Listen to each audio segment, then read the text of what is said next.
Vía aérea, les dije que es un tema bien largo, un poquito complicado en cuanto a la cantidad de información que ustedes tienen que tener para poder generar un buen manejo de lo que es vía aérea.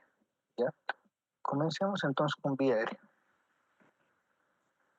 Les había comentado ya en alguna otra clase que dentro del marco de lo que tanto hablamos de signos vitales y demás en un paciente crítico, lo más importante es la frecuencia respiratoria. Nos dice más cosas que todos en conjunto, sabiendo que la saturación, como alguna vez ya les había mencionado, no es el mejor factor de medición, ya que la saturación es una forma indirecta de ver la saturación, valga el término, de redundancia de la oxigenación de nuestro cuerpo, ¿no? Porque no te dice realmente. Hay muchos factores como la misma temperatura corporal que pueden alterar este dato.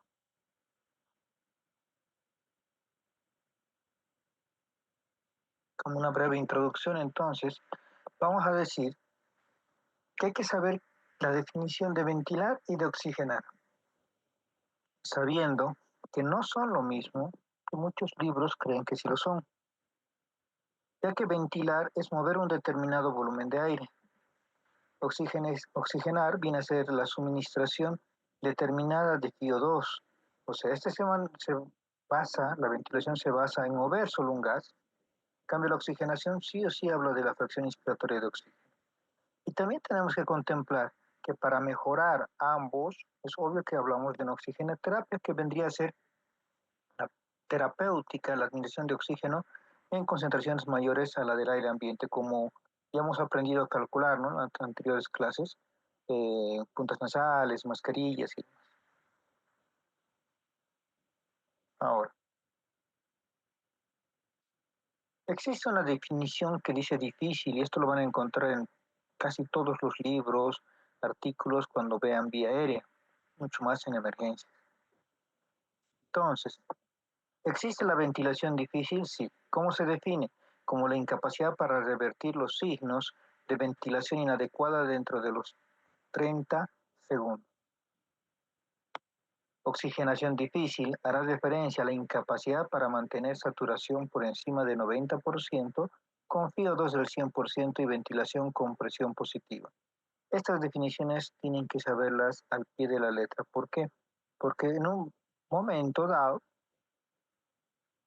se les puede preguntar, ya sea en el examen mismo que les va a tomar o en la misma vida, ¿no? Porque verdaderamente en la emergencia, cuando estamos ante un paciente, alguna vez les he mencionado, la parte legal también es importante, si nos vamos a poner como uno de los puntos importantes de nuestra nota de intubación o de fallecimiento, tenemos que saber poner qué es lo que ha fallado. Ventilación difícil, oxigenación difícil o intubación difícil. La intubación difícil es la necesidad de 3 o más intentos para la intubación de la tráquea o más de 10 minutos para conseguir. Entonces, todas son las definiciones últimas 2025 que se están manejando a nivel mundial. Entonces, pero a mí me preguntan, ¿pero son reales las definiciones? O sea, sí hay intubación, ventilación y demás. Y la verdad es algo que les voy a rescatar de la anterior semana, que les dije, lo más importante, a lo menos para mí, para la formación que yo he tenido en emergencias, es que todo depende de tu capacidad resolutiva. Pero existen las definiciones y hay que saber. Entonces hoy vamos a ver justamente, tomando en cuenta esto que ya hemos visto, de la evaluación inicial a la A y a la B en conjunto, porque esos son los que vendrían a verse en vía aérea, ¿no? Muchos creen que esta parte no nos compete a nosotros, ¿no? El famoso flugímetro y el manómetro, pero sí hay que saber. ¿Alguna vez alguien, y ustedes mismos les ha puesto que les han debido mal enseñar alguna vez, de que cuando ponen el oxígeno te dice, ponle a 3 libras, a 4 libras? No existe. Ahora se me van a entender por qué, porque muchos no leen bien y mezclan todo. Entonces han debido ver o deben de conocer los tanques de oxígeno. Los tanques de oxígeno tienen estos dos marcadores para el término de regulación del oxígeno. Este que es el más externo, si quieren que está a su izquierda de ustedes en este momento, habla del flugímetro. ¿Qué es un flugímetro? El flugímetro hace referencia a cuántos litros por minuto vamos a dar el oxígeno, ¿ya? Sabiendo del bajo y alto flujo, ¿no? 15 litros es el tope contra intubado. Y los otros litros hemos visto ya cómo lo vamos a usar, ¿no? Con las distintas mascarillas. Pero al lado está el manómetro, ¿ya? Y en el manómetro hablamos por libras por pulgada. Miren cómo cambia. Pues acá no tiene nada que ver las libras. Nos hacemos ver re mal cuando salimos a lo menos al extranjero y decimos libras por minuto. No existe libras por minuto. Hablamos de litros por minuto, tomando en consideración de que es un volumen el que estamos dando. En cambio, el manómetro libras por pulgada hace referencia a la presión, pero nosotros no nos basamos en presión cuando le estamos dando a un paciente, ¿entienden? Entonces, muy diferente.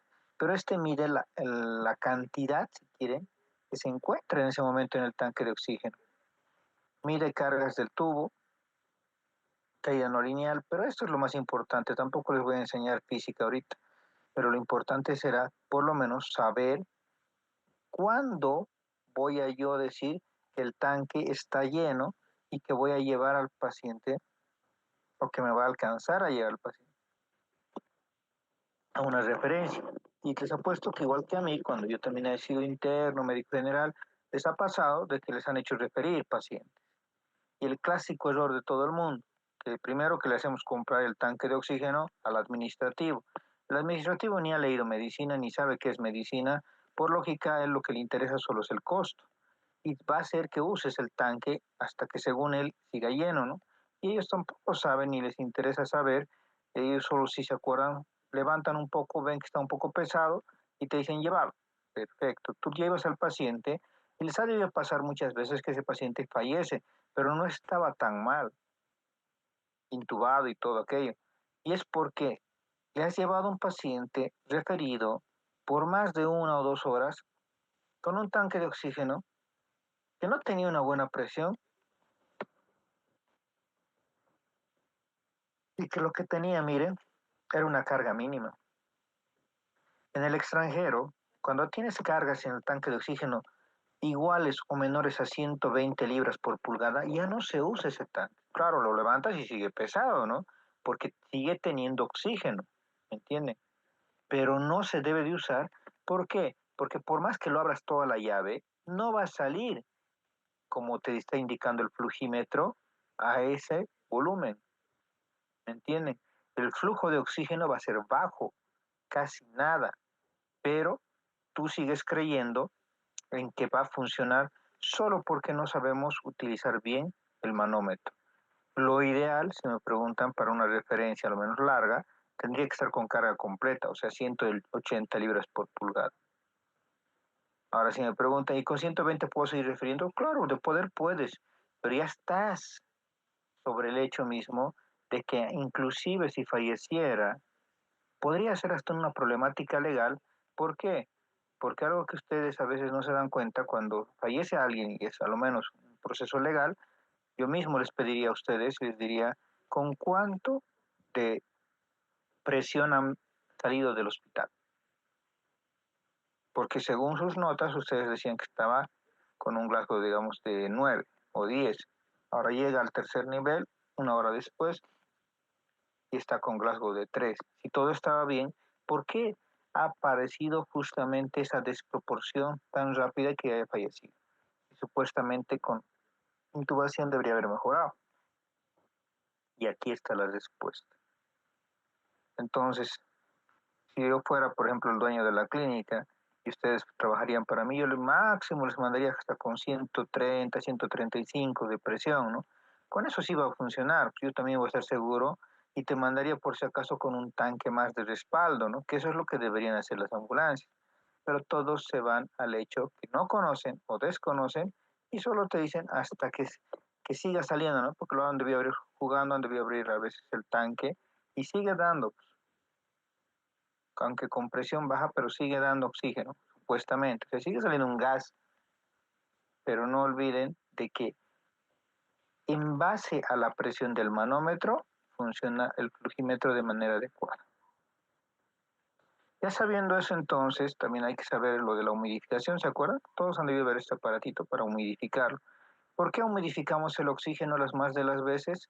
Es porque no queremos lesionar vía aérea superior. Pero cuando no humidificamos, cuando el paciente está intubado, en la intubación no es necesario humidificar, porque estamos metiendo directamente a vía aérea definitiva, ¿no? Entonces no hay por qué hacerlo. Ahora, ¿cuánto oxígeno hay en los tubos de oxígeno? Una de las mejores preguntas que alguien se podría hacer. ¿Y cómo lo vamos a saber? De esta manera. Miren, entonces, hay tubos, no vamos a ver los más pequeñitos, ¿no? Que son más para casa. El más grande es de 8 metros cúbicos en los hospitales, de 6 metros cúbicos, de 4 metros cúbicos y de 3 metros cúbicos. ¿Cuánto tiene? 3.000 litros, 4.000 litros, 6.000 litros, 8.000 litros de oxígeno.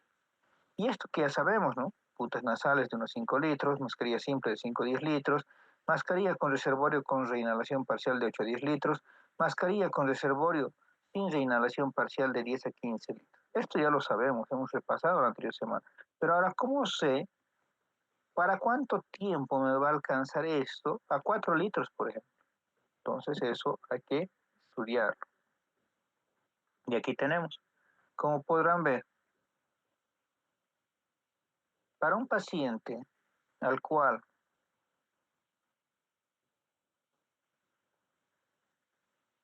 lo vas a referir con un tanque de 3 metros cúbicos, hasta ahí estamos bien, poniéndole a 1 litro por minuto, la duración en horas va a ser 50 horas, o sea, le llevas con puntitas nasales y te va a durar el tanque 50 horas. Bueno, puedes llevarlo, digamos, hasta, qué sé yo, hasta cobija en ambulancia, ¿no? No va a haber ningún lío, te va a alcanzar 2 días y un poco más, ¿no? 2 días y 2 horas más o menos. Pero mira, cuanto más vas subiendo a la cantidad del flujímetro, el flujo de salida, menos te va a alcanzar, que es lo obvio. Pero estamos hablando, ojo, si la carga está llena, o sea, si está mayor o igual a 180 libras por pulgada, ¿no? Entonces, miren, al máximo, cuando intubas al paciente y le pones a 15 litros, 3.3 horas. ¿Tienen que saber esto? Sí. Y tienen que saber cómo calcular ese dato. ¿Por qué? Porque de ustedes como médicos de emergencia va a depender esa referencia, porque ustedes están refiriendo, pero tienen que dar las condiciones reales al paciente. ¿Por qué? Porque si no, el paciente puede fallecer en el camino. Y en la investigación vamos a ver esto y vamos a ver lo que se anota, porque si se acuerdan, los de, ¿cómo se llama? Los de depósito, como le llaman en sus hospitales, ellos anotan todo el tiempo. Pero ellos no lo anotan porque sepan, solo lo anotan porque quieren saber cuánto tiempo les va a durar el tanque de oxígeno. Y algunos que ustedes que están trabajando, a ver, pregúntenle al administrativo que les compra cuándo él manda el tanque a ser llenado. Y les doy mi cabeza, y él solo se va a basar en que ya es acabado, que no salga ni un poquito más, aunque abriéndolo todito el tanque. Y es por eso que no funciona bien. A 4 metros cúbicos, miren, por vía también hay una cantidad de horas, ¿no? A 1 litro, que sería lo más bajito, 66.7 horas me va a aguantar. Pero a 15 litros, 4.4 horas. Entonces, vean que sí tiene importancia el conocer, por lo menos sea, a lo menos en intubados, que es lo que sí o sí tenemos que aprender a manejar,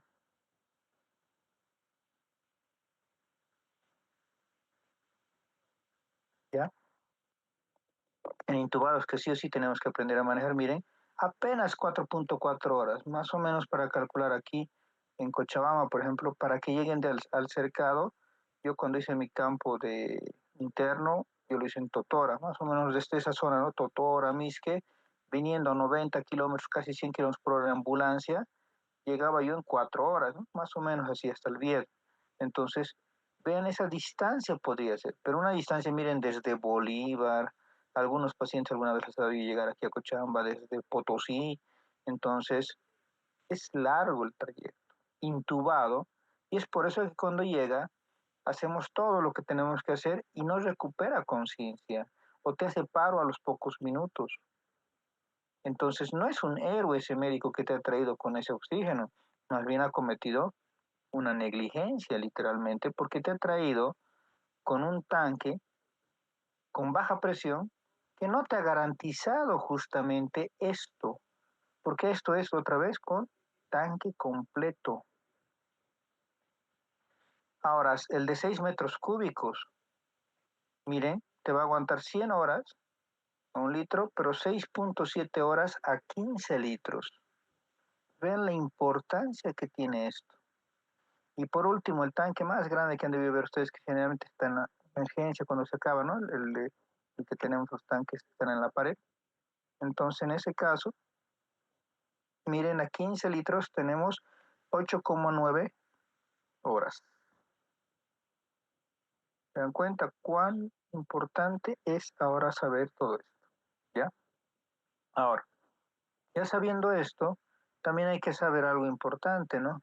¿Cómo se transporta el oxígeno cuando ya está en tu sistema hacia los tejidos? 97% combinado a hemoglobina, pero puede haber, y esto les digo es en la vida real, en un paciente sano, ustedes, yo, ahorita el 3% de mi oxígeno se va disuelto, porque ya se ha saturado mi hemoglobina, ¿entienden?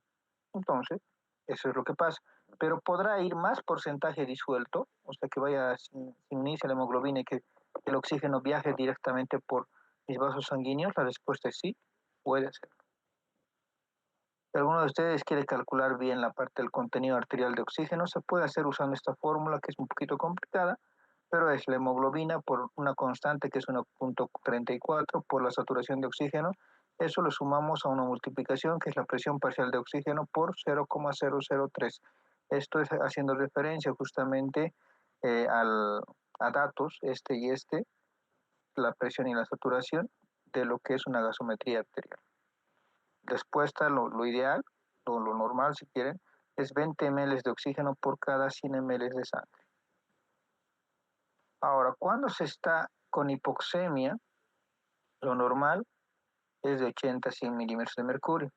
Hipoxemia leve de 60 a 70, moderada de 40 a 59 y grave de menos de 40. Pero aquí un tip importante, doctores, para ustedes. No pongan como diagnóstico hipoxemia si no tienen gasometría, porque se están dando cuenta que estamos hablando de presión parcial de oxígeno. Y eso es un error clásico, literalmente, de todo el mundo cuando me ponen diagnóstico hipoxemia. El paciente ha muerto de hipoxemia. ¿Y dónde está la gasometría? Les pregunto y no hay ni gasometría. Entonces, vean cuán importante había sido este hecho de que tenemos que tener justamente ese dato tan fundamental que es gasometría. Si tanto queremos poner diagnóstico hipoxemia, bueno. Ahora, los manejos de la vía aérea.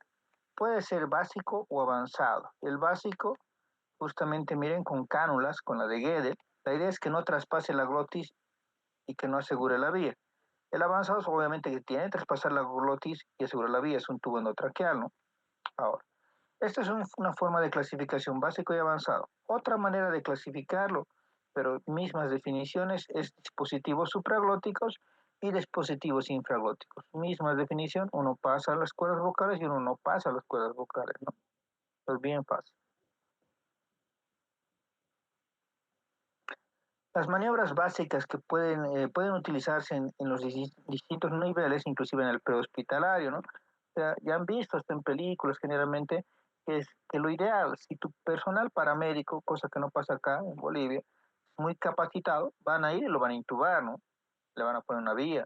Claro, eso te ayuda porque ya estás dando un manejo desde el inicio, desde el accidente, y no estamos esperando a que llegue 4 horas después y que yo le esté iniciando algo cuando ya sea broncoaspirado y demás, ¿no? Entonces sería lo ideal, en un mundo perfecto, pero hasta que no tengamos un mejor sistema de salud, no va a funcionar, porque los paramédicos, a lo menos que tenemos acá en Bolivia, no están preparados, porque no hay una escuela real que nos forme para poder ser paramédicos. Si quieren saberlo, hace un par de años se ha habilitado en la Escuela Técnica de Salud, si mal no recuerdo. O sea, recién va a haber la primera promoción que yo sepa este año de los paramédicos con el tenor de técnicos en emergencia. Pero no es ni siquiera para estudiantes de medicina, es para bachilleres. Entonces, hay que darle chance y ver qué es lo que pasa, ¿no? Más adelante, cuánto es la mejora. Tendría que mejorar por lo menos un pequeño porcentaje, pero sí tendría que mejorar. Pero veremos qué es lo que pasa. En la evaluación, para hacer una evaluación de la vía aérea, hay tres situaciones importantes que ustedes tienen que tomar en cuenta, como una clasificación más o menos, ¿no? La situación uno es el paciente respira, pero sin dificultad. Está bien, en otras palabras, el problema no es ese, que sé yo, ha venido apuñalado en abdomen, está respirando y no hay dificultad, o sea, la vía aérea está permeable, está todo bien. Está mal, con dolor y todo aquello, está choqueándose un poquito ya. ¿Por qué? Porque el volumen está faltándole, ¿no? O sea, volumen sanguíneo. Entonces, no hay problema, pero de igual manera hay que entenderlo, porque responde al llamado del examinador, hay un buen patrón respiratorio, todo lo que nosotros queremos encontrar en un paciente que todo esté bien, lo tiene. Pero aún así, como pueden ver ahí, te dice algo trascendental la bibliografía base. Te dice, pero si dudas, ponle oxígeno. Por ejemplo, está debido pasar a ustedes. Llega un paciente con TEC leve, solo TEC leve, un pequeño golpe, pero es paciente joven, menos de 30 años, como la mayoría de ustedes. Entonces llega a tu guardia y satura 92. Tú dices, ¿para qué le voy a poner oxígeno? No, así déjenlo. Perfecto. Pasa 1 hora, 2 horas, no le hace ni tomografía, está tranquilo el paciente, se lo manda a la casa. Vuelve 4 horas a 6 horas después, o peor, unos 2 días después, ya inclusive con complicaciones, y tú lo ves, y tú esperas al mismo paciente, y esto te puede generar una complicación legal porque te puede decir, usted me ha dado de alta, que no tenía nada, ahora estoy con una cefalea insoportable. ¿Qué es lo que ha pasado? El edema cerebral. Es por eso que a un paciente, y aquí dice eso importantísimo, no solo por el dolor, sino que ante la duda. Cuando yo tengo un paciente tequeado en la guardia, lo que hago es ponerle oxígeno. El interno, el residente me dice, pero satura 94. Yo les digo, aunque sature 100, póngale oxígeno. No le estoy poniendo porque le falte oxígeno. Y eso también tienen que entender ustedes. La terapéutica de la oxigenoterapia no solo va a dotar de oxígeno a uno que no lo tiene, sino también el oxígeno te sirve para otras cosas. Cuando tú hiperoxigenas, pero no de manera muy alta, si puedes decir, tampoco lo voy a intubar, ¿no? Pero con puntas nasales por lo menos, una mascarilla simple al mejor al más bajo dosaje, lo que estás garantizando es de que ese cerebro que está edematizándose o que está en proceso de edematización vaya disminuyendo el edema. Entonces, es una medida antiedema el dar oxígeno por más de que tú lo necesites. Entonces, yo hago eso y al final el paciente tequeado van a ver de que va a recuperarse más rápido, ¿ya? Y no solo se va a recuperar más rápido, ya no te va a volver a venir y te va a decir, estoy con cefalea. No, has precautelado que el edema haya bajado. La situación 2, el paciente respira, pero tiene ahora dificultad. ¿Cuál será ese? Puede ser una alteración respiratoria alta o una alteración baja. Entonces, causas, secreciones bronquiales o gástricas, la lengua cuando el paciente está en coma, ¿no? Que cae hacia atrás, objetos extraños en niños, estridor laríngeo. Clínica, signos de obstrucción, puede ser completa o incompleta. La obstrucción completa tiene el clásico signo que el paciente se lleva las manos hacia la vía aérea. No emite ruidos respiratorios, el paro respiratorio e inconsciencia son inminentes. Aquí entra la famosa maniobra de Heimlich, ¿se acuerdan? Y aparte de aquello, es recostar al paciente después de la maniobra, o si no sabes hacer la maniobra, bueno, esto ya para los pacientes, para los paramédicos, para los que no son médicos como nosotros, por lo menos elevar la mandíbula y de esta manera la lengua. Esto del barrido se los he puesto porque sigue diciendo en alguno que otro protocolo, pero hoy en día en los protocolos más actualizados ya no se habla de barridos. ¿Qué era el barrido? Le abrías la boca y con tu dedo índice metías y tratabas de ver si no había nada. Hoy en día hacer eso es sacrilegio. ¿Por qué? Porque el paciente tiene un reflejo, puede morderte y perder el dedo. Entonces ya no se hace. Ahora, si tanto quieres o crees que verdaderamente hay algo, hay un cuerpo extraño, entonces lo sedas un poco, metes el laringoscopio y con eso recién haces el famoso barrido, pero ya el paciente está sedado, ¿no? Obstrucciones incompletas. ¿Cuáles serían las causas? Secreciones gástricas, los vómitos, obstrucciones con la lengua y el edema de glotis. Que todos vienen relacionados, si te acuerdan, ¿no? Porque la broncoaspiración es el pan nuestro de cada día para todos los que no saben manejar vía aérea. El creer que todo paciente que entra a la emergencia puede estar recostado a 180 grados y no le pongo nada. No, si le vas a dejar a 180 grados por alguna razón tuya, perfecto, pero pone una sonda, vacía ese estómago, dale un procinético, dale una metoclopramida, o sea, por lo menos dale armas al propio paciente para que no se broncoaspire solito. ¿Ya? Lo de lateralizar, por ejemplo, sí funciona, pero en trauma es la cuestión. Ahorita este módulo es trauma, entonces tratar de girarle a veces el cuello o dejarle sin collarín, solo porque tú sabes que está con náuseas, estaríamos pecando. ¿Qué hay que hacer? Vacía en el estómago. Entonces, el paciente respira con dificultad, pero no parece ser obstrucción alta. Buscamos una obstrucción baja,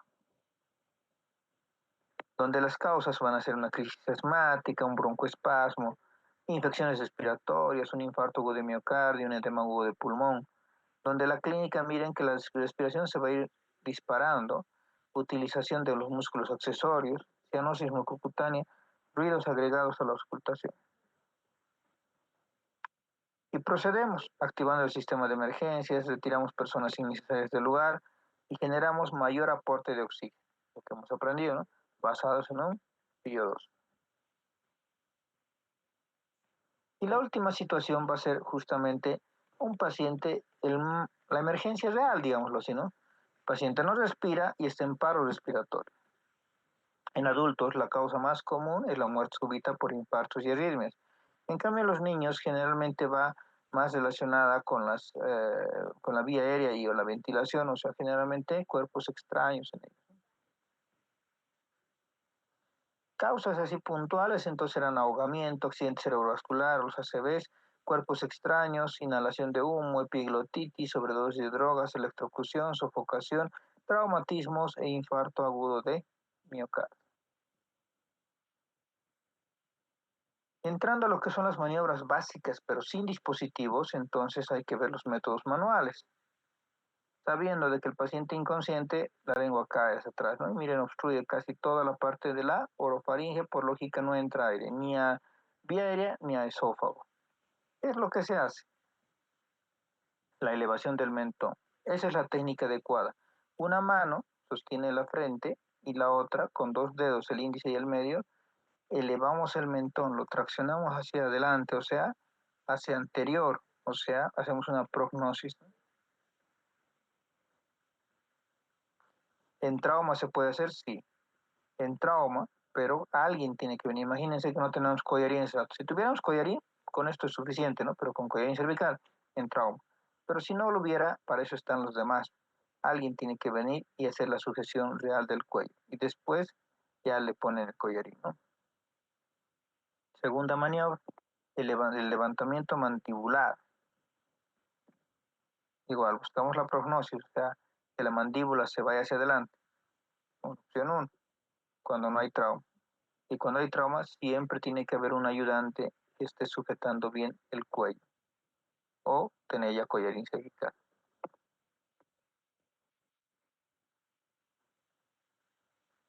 Lo que les decía hace rato, ¿se debe prevenir la broncoaspiración? Sí. Y esto es bien fácil cuando no hay trauma, ¿no? Porque solo le pongo lo laterizo la cabeza, cuello. Ahora, si fuera, digamos, un alcoholizado y demás, ustedes ya han manejado justamente en su internado. ¿Qué nos dicen siempre los médicos? Gírenlo a un costado. Está bien, ahí funciona. Pero ahora imaginemos un paciente con trauma, más complicado, ¿cómo lo giro? Y en eso entra justamente esto. Dos opciones te dan, en las cuales esté el médico de vía aérea haciendo esta sujeción para girarlo. Ahora, si me preguntan cuál funciona, obviamente esta. ¿Por qué? Porque estoy fijando para hacer un buen eje mis codos a la camilla o si estoy en el suelo yo también me echo. ¿Por qué? Este es obvio que se va a mover él. En algún momento te vas a cansar. Un pequeño movimiento, chau, cuello.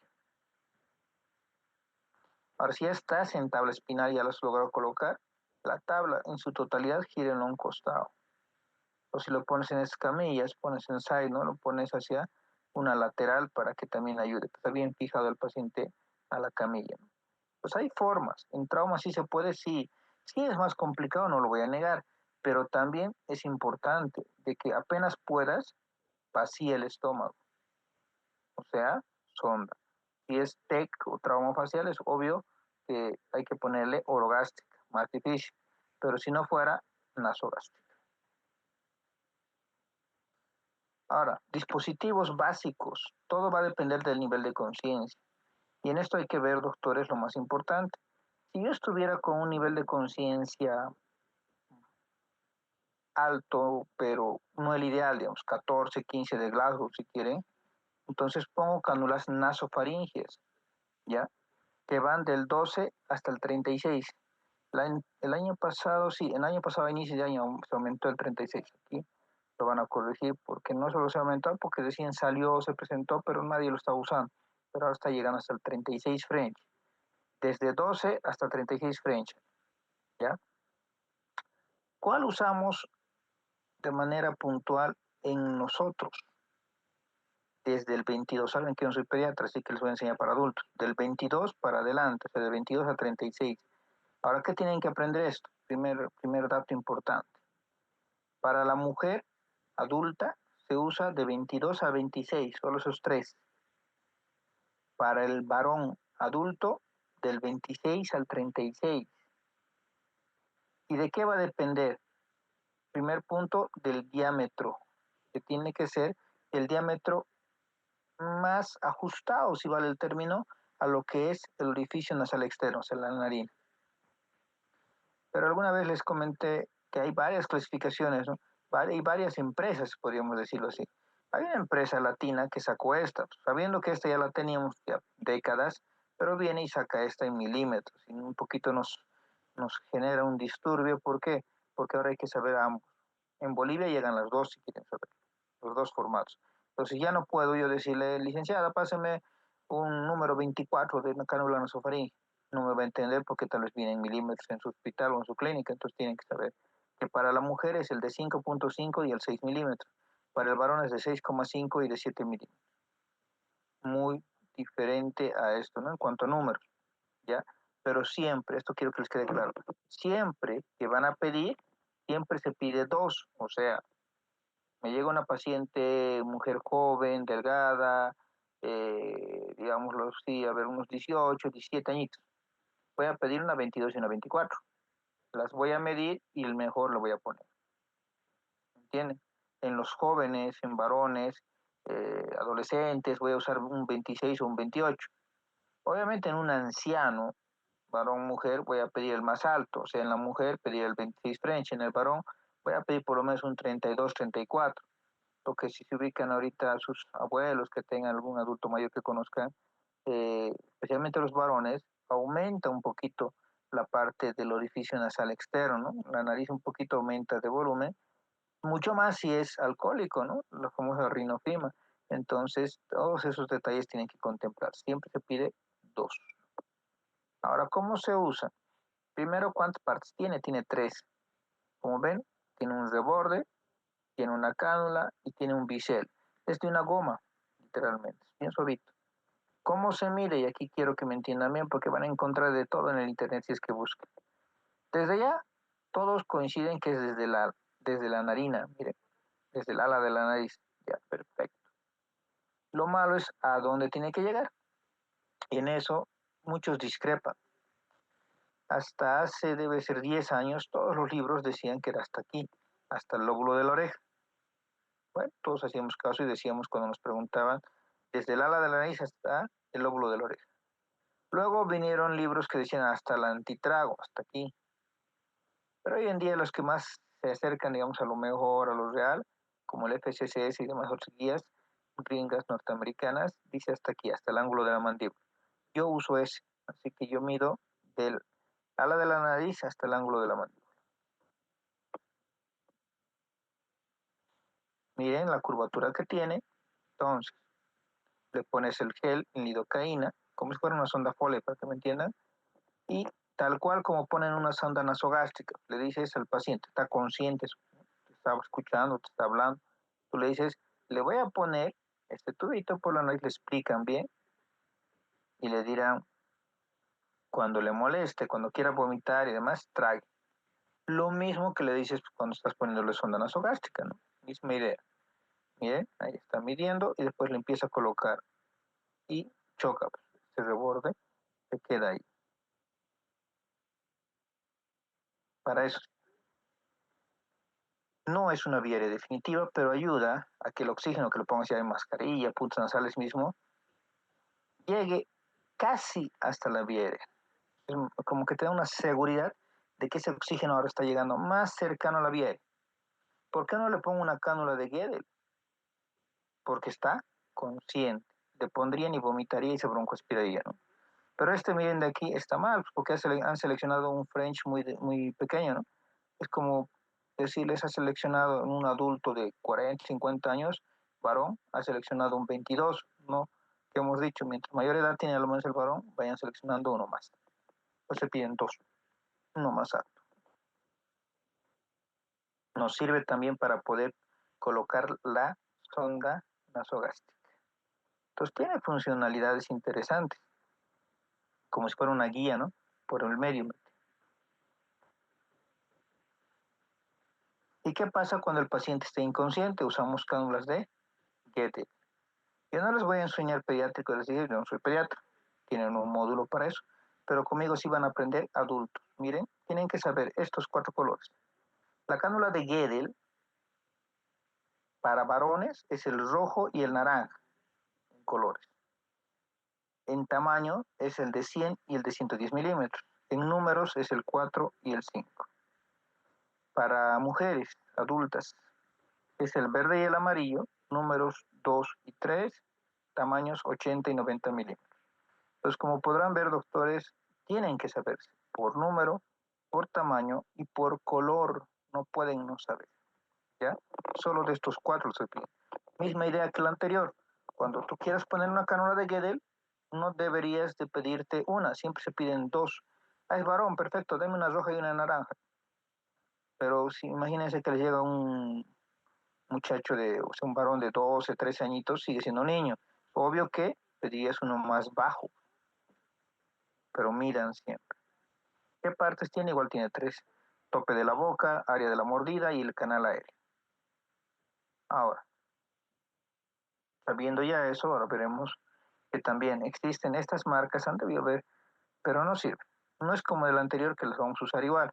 Estas directamente yo las desecho. Primero que son muy delgadas, no sirven, no cumplen su función. Hay estas otras que también las han debido conocer, unas de color transparente. Y lo arruinan todos, porque es como que cada marca ha creído de que el color no interesa, interesa pues el color, porque sabemos que no hay un celeste ahí intermedio, que no hay un lila, entonces nos arruinó la vida.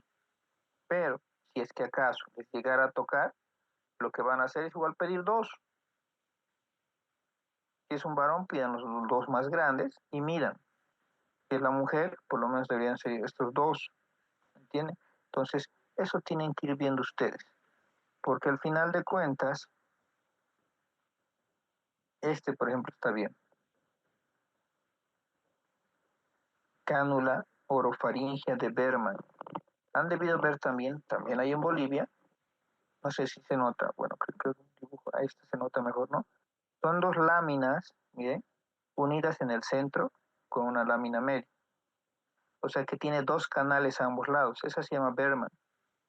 Ahora, si me preguntan comparado con esta de Guedel, lo bueno es que son los mismos colores, ya hasta ahí está bien. Los mismos tamaños, los mismos números, pero también sale en color blanco. Lo bueno es que respeta los tamaños, respeta los números, ¿ya? Entonces, ayuda. Ahora, si me preguntan si tengo las dos, ¿cuál uso? Obviamente prefiero la Guedel.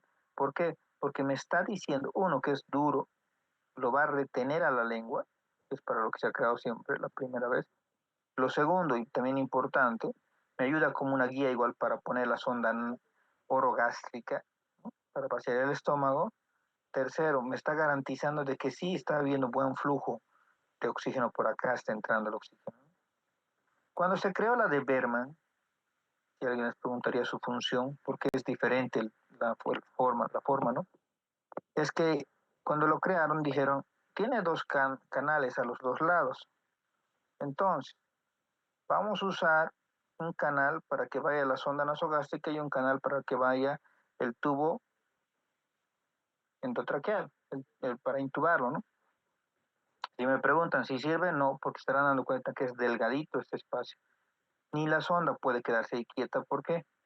Porque es un canal, no es un tubo.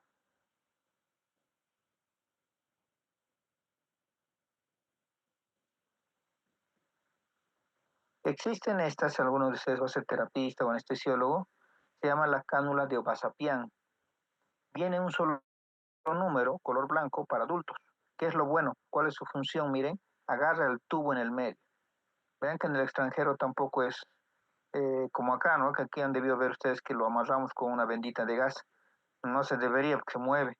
Este en el extranjero viene con esta abrazadera, las cánulas de Obasapián, y ya está fijado pues, el tubo. Y además te ayuda para la lengua que no caiga igual. Para la mordida, ¿no? Si es que no lo has dado bien, para que no lo muerda el tubo. También existen otras similar función, que es la cánula de Williams. Si se fijan acá, se puede quitar la parte de abajo para que el tubo vaya por debajo de la cánula, se puede decir. En la de Obasapián iba el tubo por arriba de la cánula. Hasta cuando se creó la primera vez, eran todos de color verde.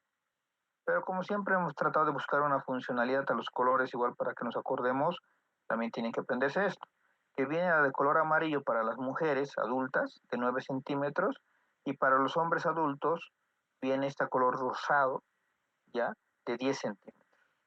Misma idea, ¿no? El tubo viene por acá, tubo endotraqueal. O sea, tanto la de Basapian como la de Williams, ¿cuál es su función más importante? Que viene para poder fijar al tubo. Ahora, todos esos, bueno, tal vez menos la de Basapian porque es un poquito ancha, pero tienen una forma de colocar y eso por eso les he puesto al final esta colocación. Lo primero, tanto la de Guede, la de Berman, si se fijan, va del ala de la nariz hasta el ángulo de mandíbula. No, eso era la cánula nasofaringe. La orofaringe va desde la comisura de la boca hasta el ángulo de la mandíbula. Por eso les dije, es mejor aprenderse con el ángulo de la mandíbula para que de esa manera nos quede más claro todo, ¿no? Ingresamos de esta manera. Miren cómo está ingresando. Está entrando, ¿ya? Como siempre yo he sentido, como apuñalando al paladar. ¿Te das cuenta? Está viniendo en esta curvatura. Y luego giramos.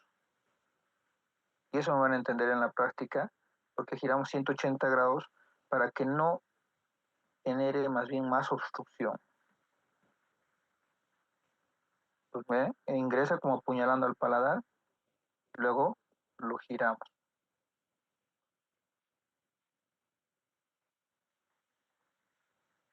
Igual que la nasofaringia, ayuda a un mejor flujo, pero no es vía aérea definitiva, porque no está pasando las cuerdas vocales. Errores, por ejemplo. Si no has medido bien, miren, no llegaba, por obviedad no llegaba hasta aquí, hasta su ángulo. Le ponen uno pequeñito porque no han aprendido bien para qué sirve el medir. Si le pones el pequeño, miren, va a llegar a la mitad de la lengua, lo va a inflamar y la lengua es la que va a ir más hacia atrás y va a obstruir la vía aérea. Le pones uno muy grande y igual lo pones sin girar, como les estoy mostrando en las anteriores diapositivas, igualito pinchas la lengua en la parte de la base, pero eso complica porque lo obstruye todo. O le pones uno muy grande y se acuerdan que el epiglotis es como una tapita, ¿no? Pues tú solito lo vas a tapar la tapa, valga el término, entonces igual va a entrar tu paciente en paro. Y esto quiero que se den cuenta, les he ido a pasar a ustedes sin que se hayan dado cuenta cuando eran internos a lo menos, te dicen pon la cánula de mayo, peor también se llama así, le ponen y no sé por qué el trauma que tienen las emergencias, que cuando tienes cánula te pasan siempre el color rojo, no entienden ellos creo de que el color rojo no es porque sea bonito el rojo, deberían de pasarte dos, deberían tener todo el kit a la mano, ¿ya? Pero se deben acordar ustedes que han puesto la cánula y extrañamente ha hecho paro. La lógica te manda a pensar de que si yo le pongo cánula a un paciente inconsciente, debería mejorar la saturación de oxigenación, o sea, no entrar en paro. Pero si entra en paro, es que has cometido uno de estos tres errores. Tú solito has obstruido más bien más la vía aérea. Ahí está en la colocación, miren, pero también cometemos ese error a veces. Bueno, no, se me fue la imagen, pero alguna vez, no sé si han visto, algunos ponen directamente así, pero no hacen el giro que les he mostrado, solo empujan y ahí también generan esto.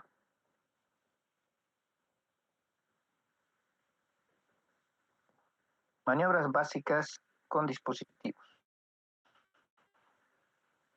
Esto ya lo hemos visto, hace referencia a las puntas nasales, mascarillas, solo os voy a mostrar las imágenes, ¿ya? Porque ya hemos visto.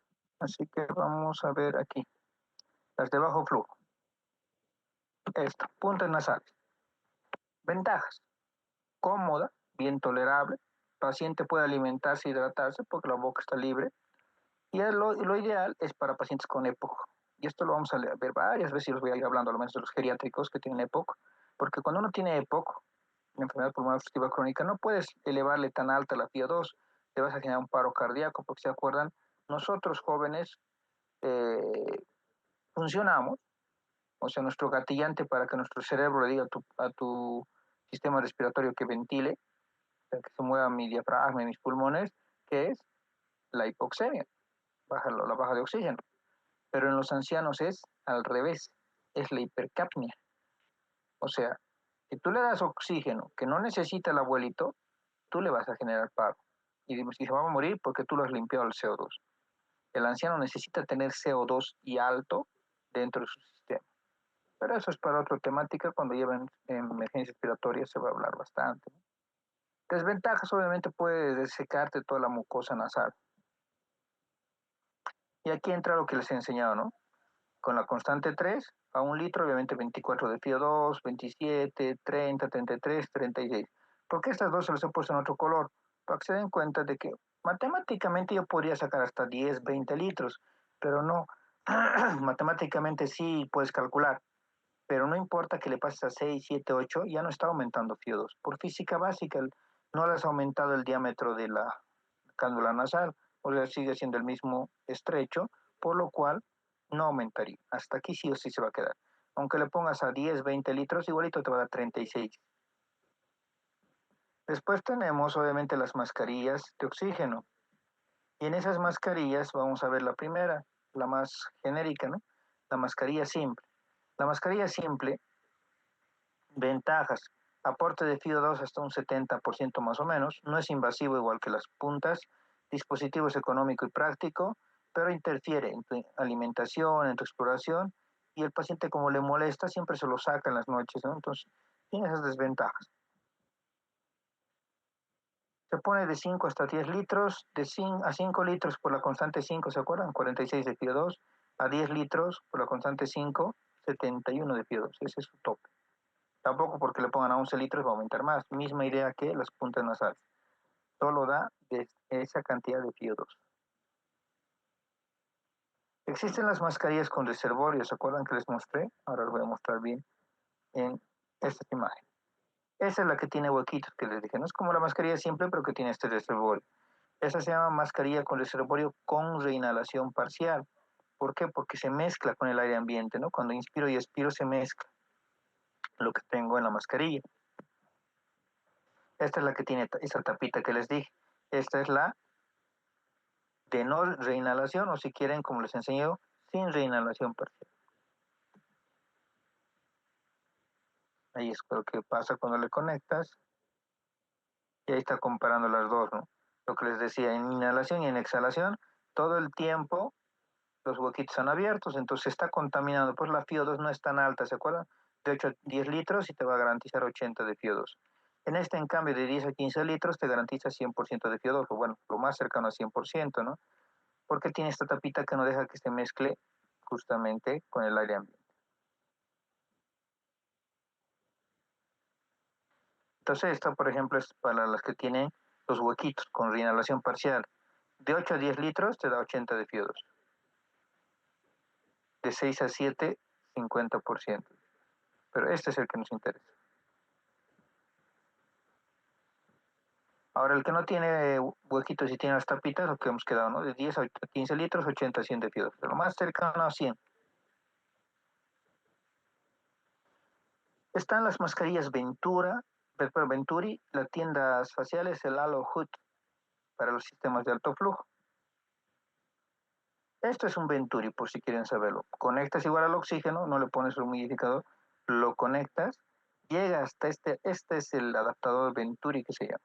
Es solo una mangarita que le conecta a lo que es la mascarilla simple. Me van a entender mejor ahora. Tienen que saberse los Venturi, sí. Viene, aquí se los anoté para que se note mejor. La celeste, que es de 2 litros, te garantiza 24 de FIO2. La blanca, desde 4 litros, te garantiza 28 de FIO2. La naranja, que se pone a 6 litros, te garantiza 31 de FIO2. La amarilla, se pone a 8 litros, te garantiza 35 de FIO2. La roja, se pone a 10 litros, te garantiza 40 de FIO2. Y la verde, a 15 litros, te garantiza 60 de FIO2. Aquí no hay que saber constantes nada. Directamente tú sabes que va a dar eso porque le pones directo a esos litros. Ahora ustedes me preguntarán, ¿y cómo hace eso? Si es una mascarilla ya, ¿cómo genera este FIO2? Y si se fijan, todos parecen ser igualitas. Son del mismo tamaño, además les voy a mostrar en la práctica. Pero esto es lo que varía. Si lo voltearíamos, miren, esto es lo que varía. Por donde está entrando aquí el oxígeno. Cada vez es un huequito más grande, más grande, más grande, más grande. ¿Ya? Y lo único que tiene, ¿por qué no te da más alto FIO2? ¿Por qué no llega a 100, por ejemplo? Porque esta parte de aquí, si están fijando, es una apertura, se contamina con aire ambiente. Pero eso es para lo que está predestinado, para no dotarte un FIO2 muy alto, para eso se ha creado. Los Hood o tiendas faciales han debido más que nada ver esto en neonatología. Voy a mostrar para que se den cuenta. Eso es un Hood. Te garantiza en todo ese espacio grande que hay oxígeno. Pero tiene complicaciones. Es bueno porque te estás inundado de oxígeno, es bueno, pero es malo porque también saben ustedes que mucho oxígeno y cambiante todo el tiempo te va a generar resequedad de la córnea, por ejemplo, resequedad de todas tus mucosas, te da este tipo de complicaciones. Y también lo hemos usado, pero si se acuerdan en adultos, ¿no? En la pandemia han debido ver esto, los famosos snorkel, inclusive yo operaba con estos en esa época. ¿Por qué? Porque nos garantizaban oxígeno en gran cantidad, ¿no? ¿Se dan cuenta? Entonces, funciona así, pero tiene las mismas complicaciones que este. Reseca todas tus mucosas y entre ellas la córnea también la reseca y puedes quedarte hasta ciego. Entonces, pero es de alto flujo, ¿no? Lo que estamos hablando es a alto flujo el oxígeno.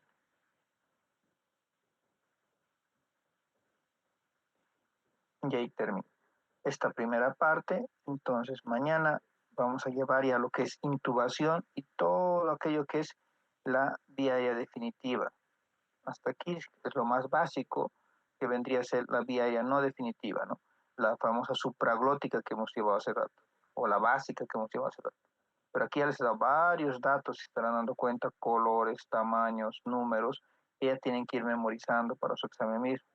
Y cuando nos veamos este día miércoles, lo que vamos a hacer es ver ahora la contraparte, que serían todos aquellos que son infraglóticos, aquellos que sí entran o ingresan a vía aérea, que se llaman por eso vía aérea definitiva. No sé si tienen alguna duda, pregunta, doctores, algo que quieran preguntar.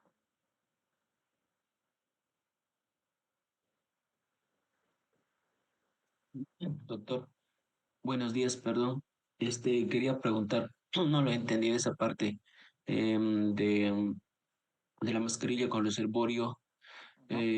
la que es con reservorio parcial y la que es total o sin reinhalación. El primero es de 8 a 10, el otro de hasta 15, de 10 a 15, ¿verdad? Para ¿No? yo, bueno, para yo darle por decir, en el primero, digamos, no sé, hasta un 80% tendría que dar directamente a conectar a 8 litros del flujómetro, doctor. Les quería preguntar. O sea, Porque las para que, anteriores, ajá, como las mascarillas simples y las puntas nasales, con las constantes medimos, ¿verdad? Para saber sí, qué cantidad de FIO2 queremos dar.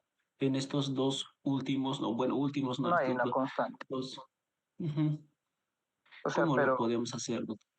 ya, para que me entiendan bien, no tienen una constante. ¿Por qué creen que no tienen constante? Por lo siguiente, por el mismo reservorio. El reservorio se ha creado por las mil y un cosas que pasaba cuando le pones mascarilla. Ustedes saben pasar, ¿no? Le pones puntas, mascarilla y algo puede pasar.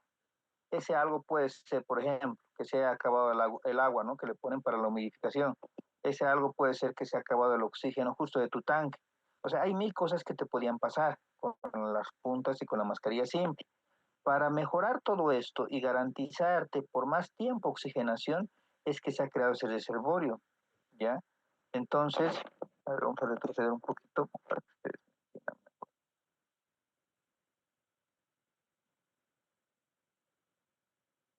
Ahí. Miren, esto es lo que está conectado al tanque. Está llegando el oxígeno, está entrando a la mascarilla una parte y una parte está viniendo hacia aquí, a la bolsa, al reservorio. Por eso es que no existe una constante. Nunca podrías saber verdaderamente cuánto de oxígeno estás dando. Ah, que estamos seguros que es más alto que el CO2 que nos da una mascarilla simple, es obvio que es más alto, porque tengo este resguardo, todo el tiempo está esto aquí, que si yo quiero, o sea, si el paciente está todavía despierto o, o es un paciente crítico que está con mala ventilación, mala respiración, va a ser, ¿no? En algún momento, entonces ahí va a meter oxígeno, tanto de aquí como de aquí, ¿me entienden? Entonces eso es algo muy bueno. O sea, ya tengo oxígeno aquí. Si se me acaba el rato el tubo, bueno, no me voy a asustar mucho porque aquí tengo oxígeno de respaldo. Por ese respaldo, como les vuelvo a decir, nunca podríamos calcular, jamás se podría saber cuánto realmente le estás dando así cabalito que digas 82%, no. Por eso es que se dice que si le pones en el que tiene huequitos, 8 o 10 litros y te va a garantizar más o menos 80 de FIO2.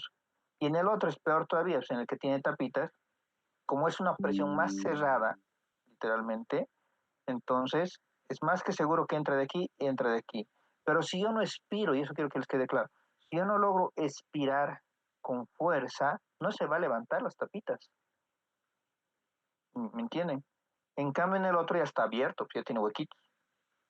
Entonces, al no tener esas tapitas, va a ser peor. ¿Por qué?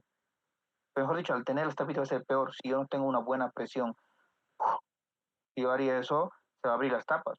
Pero si mi respiración es casi agónica y yo estoy tardando demasiado en intubarlo, más bien va a ser más contraproducente, porque no estoy logrando botar las tapas, se está concentrando CO2 también aquí adentro, por eso es que se pone de 10 hasta 15 litros y te va a garantizar lo más cercano a 100%. Ahora, la pregunta del doctor, mientras más te acerques al límite alto, es obvio que estás casi seguro que estás dando esa cantidad de FIO2. O sea, en esta, por ejemplo, que tiene tapitas, ponle vos 13, 14 o 15 litros de FIO2, digo, litros de oxígeno y te va a garantizar lo más cercano a 100% de FIO2. No hay forma de que yo o alguien te pueda decir, ponle a 13 y le vas a dar 89, ponle a 14 y le vas a dar 94, no existe. Lo que sí existe es que ustedes entiendan la funcionalidad y que ustedes sean los que lo regulan. Y también algo bueno, como te decía también, cuando yo refiero pacientes y le pongo esto, porque sé de que el tanque de oxígeno, ya les explicaba al inicio, si está con baja presión, para en vano lo estás mandando vos supuestamente con un buen oxígeno. Pero al ponerle con reservorio, estás garantizando que por lo menos los primeros minutos que sí estaba saliendo buen oxígeno, se te ha generado que está guardado acá. Pues le va a ayudar más que una mascarilla simple, donde ya pues, se acabó el oxígeno y sigue saliendo un gas, pero no es con la presión ideal y para en vano le está dando, no le está oxigenando para nada. Entonces tiene varias funcionalidades, pero no tiene este punto importante de que te diga una garantía que yo te diga, con esto le das tanto de FIOS. No hay eso. ¿Alguna duda más, doctor? Gracias, doctor. De nada. Siempre den a lo más alto que puedan. Esa sería la respuesta. Mientras más FIO2 quieres, más alto pon. Bueno, entonces si no hay preguntas, aquí quedamos y nos vemos el miércoles para llevar ya la parte más complicada, que es la parte de tubaciones y todos los infraglóticos. Que tengan un buen resto de día, doctores. Nos vemos el miércoles. Hasta luego. Disculpe, doctor, ¿no era el jueves, doctor? ¿Miércoles es? Teórica. O sea, otra vez por Zoom nos vamos a ver el miércoles. Jueves y viernes son las prácticas. Muchas gracias, doctor. ¿No ven? El día de mañana no tenemos, Los que doctor. han venido viernes, ahora van a venir jueves. Los que han venido jueves, ahora van a venir viernes, ¿no? Les dije, inclusive, no importa el feriado y demás, posgrado no hay feriados. Entonces, yo mismo voy a estar ahí, vamos a hacer pues, prácticas jueves y viernes. Teóricas, que yo le llamo así teóricas, que es esto por Zoom, entonces nos vamos a ver el miércoles. ¿Ya? Bueno, doctores, nos vemos hasta el miércoles en la teórica. Hasta el miércoles.